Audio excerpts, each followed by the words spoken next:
As a migrant of the American South from the American North, something I've seen a great deal of in the last quarter of my life that I saw some yet very little of in the first 3 quarters is people proudly wearing or otherwise displaying various manifestations of the Confederate flag. For those of you who nodded off in history class one too many times, I have included a brief video for you in the description of what the Civil War was. To summarize it even more than that, from 1861 to 1865, there was a hardcore skirmish in the United States of America between states that wanted to continue allowing people to own others as property and had built a culture around that concept, and the rest of the country who, by and large, disagreed. The former made up the Confederacy, and the latter made up the Union. Spoiler alert! Over 620,000 soldiers died, the slaves were emancipated, and the Confederate States surrendered, agreeing to remain part of the United States. Fast forward about a century and a half later, and you can find some people, most being Southerners, wearing the Confederate flag on clothing, keychains, bumper stickers, and just about any other form of merchandise imaginable. That's right. About 150 years after losing a war, primarily over such an obvious conclusion of whether or not people should be allowed to own and treat other people like property, some people are still displaying the flag of the losing side. As if that weren't enough, some jackasses in the northern United States still fly this flag as well, just to demonstrate what can only rationally be concluded as blatant racism. The popular justification for doing so is that such a flag isn't being worn or flown as racism, but rather as a symbol of rebellion. People like to say that they're wearing it or displaying it because they're rebels. Rebels who live, work, and enjoy the publicly funded services of the United States of America, which maintains a constitutional ban of that particular rebellion's cause. My advice to them is to instead fly the Jolly Roger. It's far less likely that people will believe you're actually a pirate than they are to believe you're actually an ignorant racist. Or you could fly the Betty Ross flag, which was designed and flown during the American Revolution by a side that was fighting for justifiable purposes and a side that actually won the war it fought.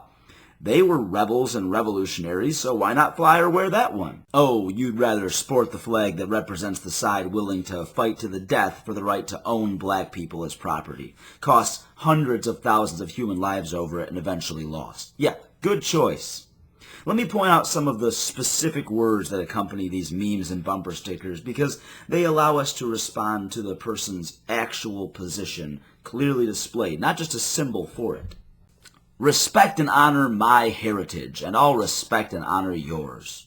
Well, that sounds fairly reasonable. You respect me and I'll respect you. Sounds really nice. However, just because something is part of your heritage doesn't mean it's a good or acceptable thing. It doesn't mean it's a thing that is worthy of anything more than contempt and disgust. If a large population of modern Germans were to fly the Nazi flag and demand that everyone else respect their heritage, I would regard them with equal contempt. The fact that something happens in history doesn't make it a good thing. The fact that it happened a long time ago in a place where you live now doesn't mean you have to celebrate it. You can recognize it was a horrible thing and separate yourself from that horror rather than insisting that people still associate you with the obvious follies of your ancestors and then ask them to honor you for it. I'd rather be historically accurate than politically correct. You'd rather what? It is fairly politically incorrect to celebrate part of history that violently defended the desires to enslave an entire demographic. But that doesn't mean that doing so is historically accurate. Historical accuracy deems that flag obsolete. You lose. Good day, sir.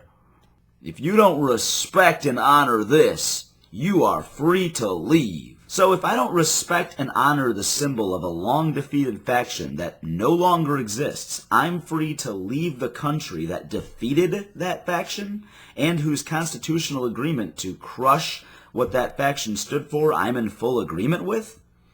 It was already head-splitting enough that I had to explain before why the history and heritage of that symbol are worthy of contempt rather than respect and honor. So forgive me for not repeating it and for my complete inability to follow the logic of this one.